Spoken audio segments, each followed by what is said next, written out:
To say Stolitz was worried would be something of a major understatement. He hadn't slept throughout the night. Not well, anyway. Those odd moments he managed to catch had been fitful, for his mind was racked with guilt and anxiety. Via was with her mother for the weekend, which meant he was in that gargantuan palace all on his own. Well, as on his own as he could be, considering the circumstances. Circumstances he had never dreamed he would find himself in, at the very least. Stolitz had barely been able to leave his bedroom. He just sat on the side of his bed, staring out onto the balcony. He was sure he had spent the entire day sitting there, just his thoughts for company. Dangerous confidants. He kept listening to that little voice, the one that told him he wasn't good enough, that he was going to be alone for eternity. Stolitz ran a hand over his eyes, trying to soothe the dull ache in the back of his skull. Usually he found the full moon an endearing day because he would see Blitz, but this month he was just worried. Terribly worried that he could fuck everything up. In truth, he no longer... hair in my mouth. In truth, he no longer desired their transactional relationship, but he did want one. He really wanted one. He kept his eyes on the balcony. It was the only thing he could see, and soon enough, or maybe it had been ages, he couldn't tell, he felt his heart skip a beat as Blitz clambered up the railing, dropping off a large tote bag filled with all manners of sexual tools. Usually he'd be ecstatic, but again he was filled with dread. Anxiety pooled in the pit of his stomach, making him feel sick.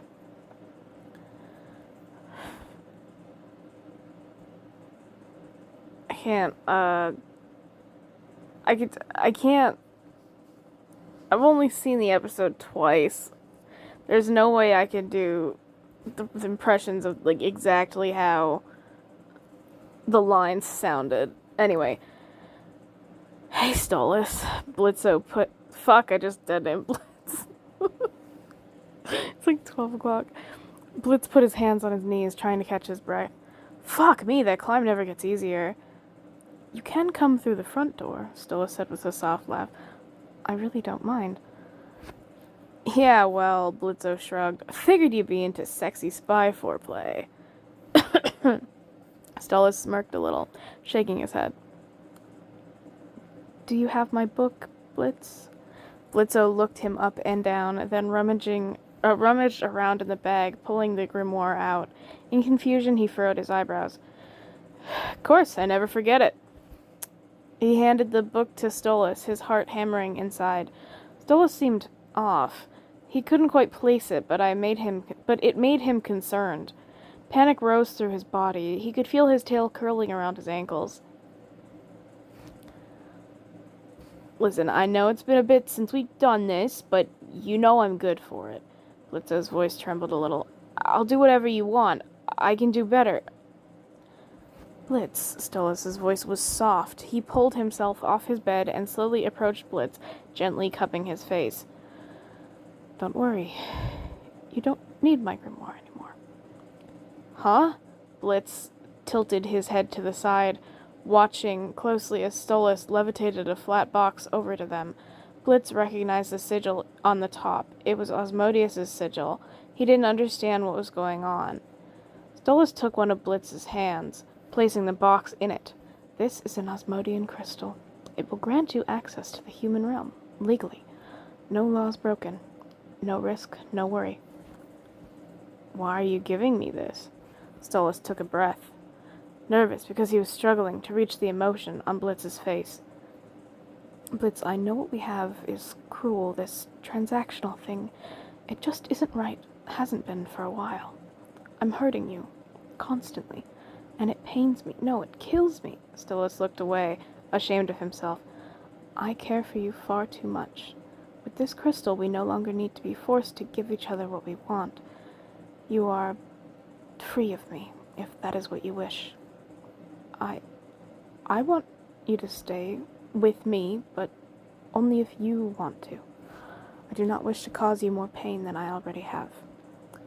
Blitz found himself even more confused than he already was. He watched in a state of bewilderment as Stolitz hugged himself, his whole body as tense.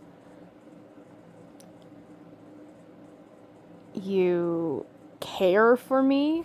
Blitzo asked, his voice quiet. Blitz asked, his voice quiet, as though he didn't believe the words coming from Stolitz's mouth.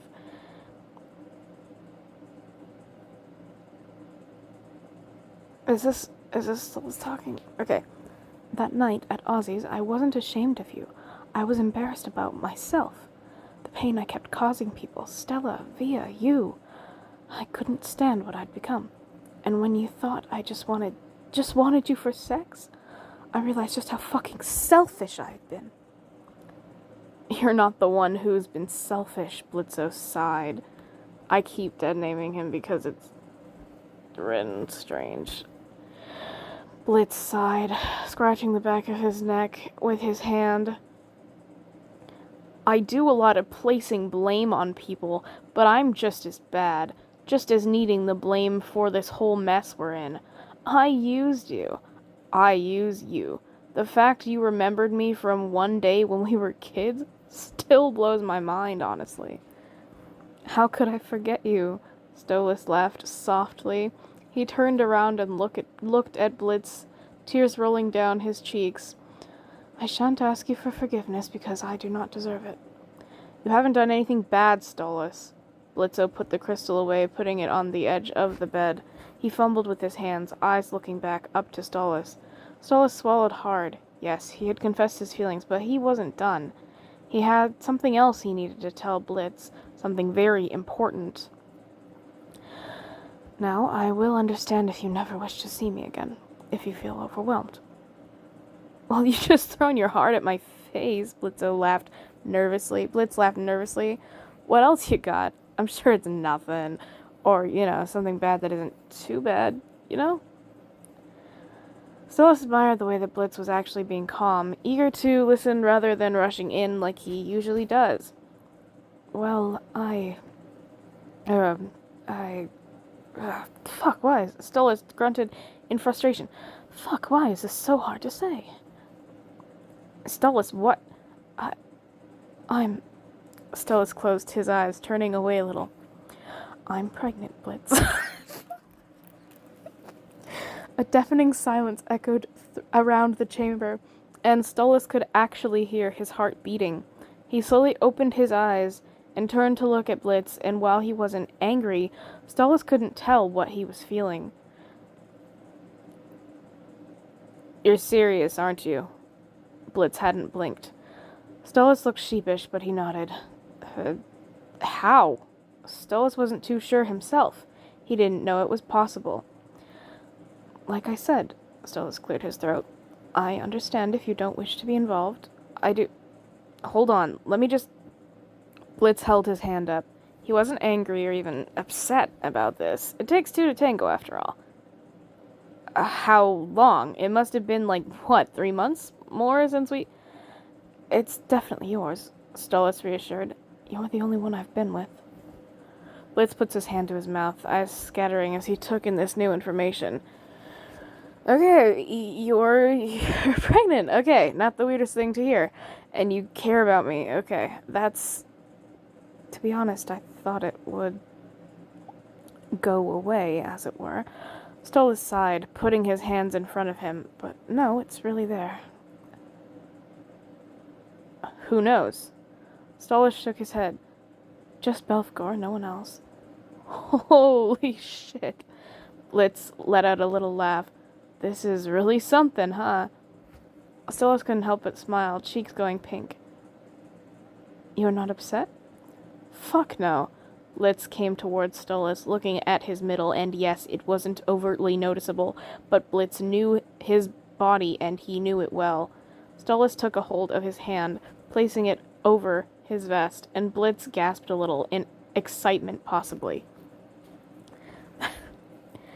That's really a little us in there, Blitz whispered, staring up at Stolitz, whose eyes sparkled, and his smile was infectious.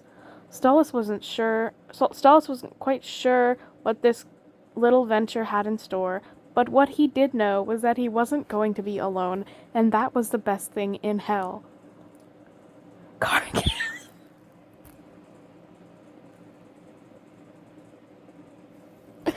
Karkat is a very crabby troll, in more ways than one. He spends a lot of time insulting and ranting about both his friends and the kids. This demeanor may be inspired by the stereotype that people under the Cancer sign are said to be moody and crabby. He constantly insults others in the style of a stereotypical internet troll, supporting his arguments with what seem to be empty logic. Jade has even gone to the point of flipping out at Karkat, in keeping with the cantankerous theme of his personality. He rarely smiles. He is also often seen screaming, pounding his fists against his keyboard, or generally raging when talking to anyone. He is not particularly patient when explaining himself, making even his most sound advice appear to be random insults. Somewhat similar to Jack Noir, Karkat is ruthlessly ambitious and will grasp at any opportunity for power, but he doesn't have the subtlety of his troll compatriots and ends with the short end of the stick more than once. His real strength is to shepherd his dysfunctional troll friends into following a plan, which just gives him another excuse to go off the handle when something does not go according to it.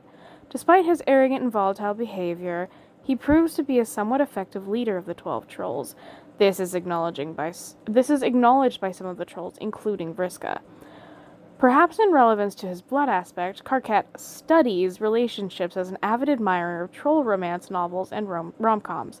He considers himself an expert in the quadrants and takes it upon himself to educate the ignorant on the topic as well as dole out advice. Despite his flippant demeanor, he also seems to care quite deeply for his friend's well-being, judging from his tearful reaction to Solix's apparent death, his seeming genuine desire to help Eridan and Tavros with their relationship issues with Fevri and Vriska respectively, and his willingness to revive Kania. Towards the end, Karkat seems to show a softer side that hasn't really been shown before. In his final memo, future Karkat leaves a rather emotional story shortly before I almost choked. Shortly before Kania responds to it. At this point, he treats her in a friendly and polite manner, something that he's done only with a select few before. He also shows concern that his friendship with Dave will not persist after they meet with the other humans, and later he shows great concern for Terezi when it is discovered she is no longer blind. Unlike other trolls, Karkat doesn't wear his blood color on his sleeve in either the figurative or literal sense, and is very defensive when asked about it. When he is stabbed by Jack Noir, it turns out his blood is bright red, a nearly unique mutation among trolls, one that he is extremely ashamed of. He and Jack Noir form an alliance where it is revealed that they have the same color of blood, a revelation that shocks Karkat. It is believed that this insecurity is what spurs Karkat to be so crabby all the time. As such, Karkat types with hex code 626262, a gray, instead of an approximation of his blood color as other trolls do. 62 is the atomic number of samarium, a volatile but durable silvery gray metal used in various applications, including permanent magnets and cancer treatment. 26 is the atomic number of iron, and an iron ion is contained in every molecule of hemoglobin, which is the molecule that transports oxygen in the blood of many animals, including humans. The number could be a minor reference to 612. Karkat uses rich and imaginative language in his particular fashion. Example, "You are such an ignoramus, I could ship miles of rage snake to choke you to death," but not to the extent of a typing quirk beyond his usual of all capital letters. Karkat is not nearly as violent as some of the other trolls, like Vriska or even Kania, and has trouble jumping to action when shit hits the whirling device. An example of this would be how he faints at the sight of Kania sawing Tavros' legs off. If things go off plan and he's not nearby, he gets... Is that the reason that they fucking put Karkats? They should have put Kania's, because she's the one who does the sawing, and Tohru is the one who does the sawing. If that's, like, I don't know what the bit is here. That's what I can't figure out. Also, this Stolitz pregnancy pic, I can't figure out what that is. It's recent, because it's the full moon one. Anyway... If things go off plan and he's not nearby, he gets pissed off and starts yelling at the related parties. If he is nearby, he either tries to devise a working plan or stands there in shock. Despite being impressed by Alternia's caste system, he respects the Empress for everything she achieved in her life, saw Alternia as an awesome place to live, and hoped to become a Threshucutioner and eventually rise through the ranks to become a powerful figure in the troll military. However, he now views his dreams to become a Threshucutioner as childish in retrospect, and Karkat eventually came to the conclusion that there was far more to being a good leader than being good with a sickle. And then, it goes back to actual Tohru.